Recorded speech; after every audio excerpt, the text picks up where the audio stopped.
George Russell não perdeu o Grande Prêmio da Bélgica por causa de um acidente. Ele pode ter perdido algo muito maior. Rádios de equipe escondidos, novas evidências da Mercedes e uma investigação técnica agora expõem uma verdade bem mais desconfortável. A falha na bateria não era a história completa, porque enquanto Russell gritava que o carro não tinha potência, seu companheiro de equipe Kimi Antonelli sofria o mesmo problema de software. E mesmo assim, venceu a corrida. É aí que essa história fica explosiva. Durante semanas, a Mercedes acreditava que o misterioso déficit de entrega de energia de George Russell era apenas consequência do estilo de pilotagem. Desde Silverstone, os engenheiros detectavam diferenças na forma como Russell e Kimi Antonelli extraíam energia elétrica do W17. Russell chegou a ajustar a técnica antes de chegar a Spa, na esperança de apagar a diferença.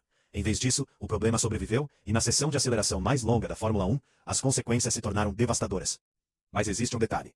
Mensagens de rádio recém-descobertas revelam que a Mercedes garantiu a Russell que estava satisfeita com o nível de SOC antes mesmo da corrida começar.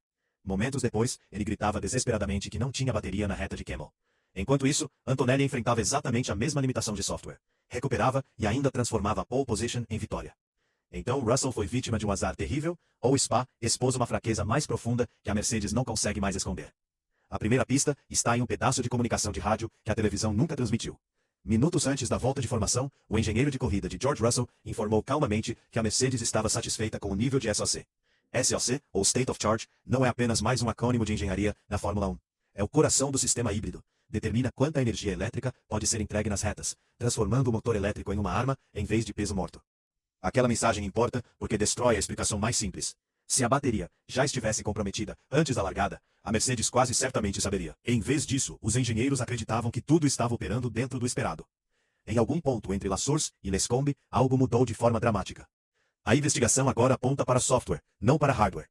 Isso é um problema político completamente diferente. O diretor de engenharia da Mercedes, Simone Resta, confirmou que os dois carros encontraram um problema de software, que os fez atingir o limite de recuperação imediatamente depois da curva 1. Em termos simples, os carros coletaram menos energia elétrica do que o esperado, ao saírem de La Source. A consequência foi brutal.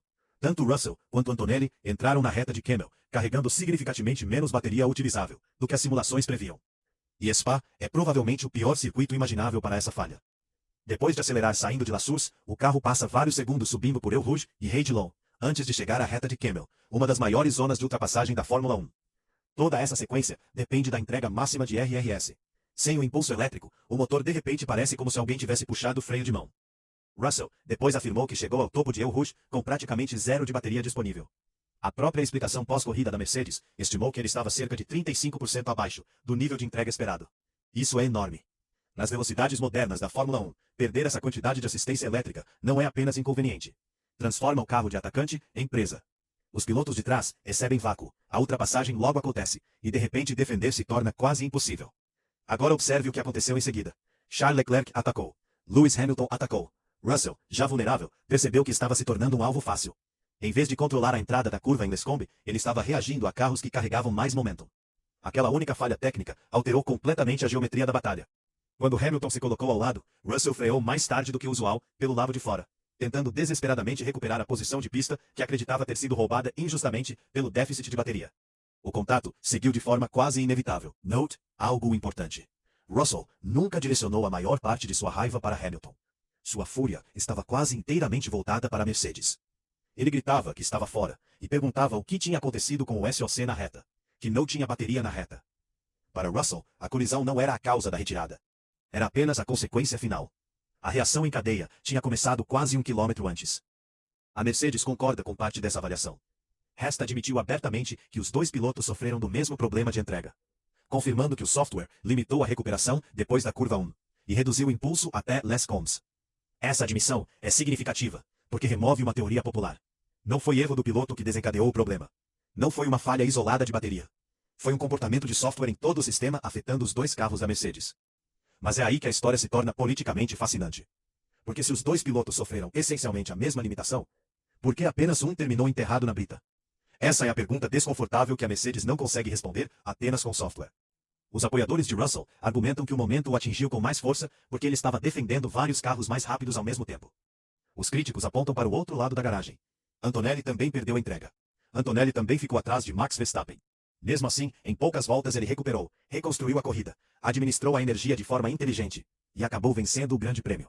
Mesmo software, mesmo carro, final completamente diferente. Esse contraste muda a narrativa por completo. A Mercedes inicialmente acreditava que a inconsistência de entrega de Russell vinha de diferenças no estilo de pilotagem. Os engenheiros notaram que Antonelli e Russell extraíam energia elétrica de formas diferentes, nas zonas de freada e nas saídas de curva. Russell passou semanas analisando telemetria antes de Spa, modificando deliberadamente suas entradas de pilotagem para se aproximar mais dos dados coletados do companheiro Kimi Antonelli. Ele se adaptou. A Mercedes admite que ele se adaptou. Mesmo assim, a diferença de entrega permaneceu. Isso diz aos engenheiros algo extremamente valioso. O estilo de pilotagem pode influenciar os sintomas, mas não é a causa raiz. Em vez disso, a Mercedes parece estar enfrentando uma interação muito mais complicada entre calibração de software, limites de recuperação, gerenciamento de bateria e condições reais de corrida sob os novos regulamentos de 2026. E lembre-se, estamos apenas em 10 corridas de uma geração completamente nova de carros de Fórmula 1. Cada fabricante ainda está descobrindo comportamentos ocultos que as simulações simplesmente falham em prever.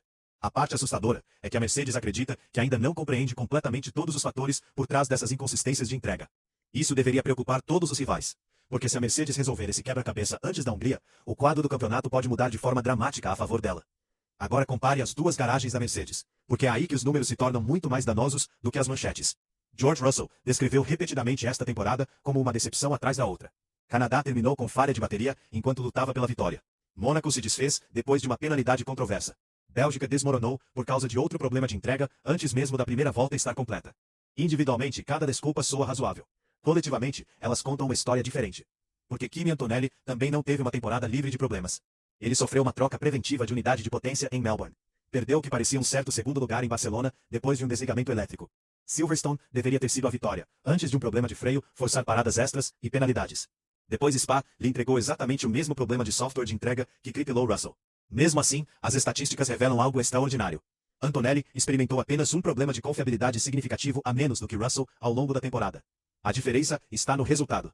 Quando o sistema falha, Antonelli encontra uma forma de continuar. Russell parece ser o primeiro a pagar o preço. Essa diferença não pode ser explicada apenas por azar. Ela aponta para uma interação mais profunda entre o piloto, o software e a forma como o carro responde sob pressão real. E enquanto a Mercedes não resolver completamente essa equação, cada fim de semana continuará carregando o risco de que o mesmo software que venceu com Antonelli em Spa possa voltar a deixar Russell sem resposta na próxima reta longa do calendário.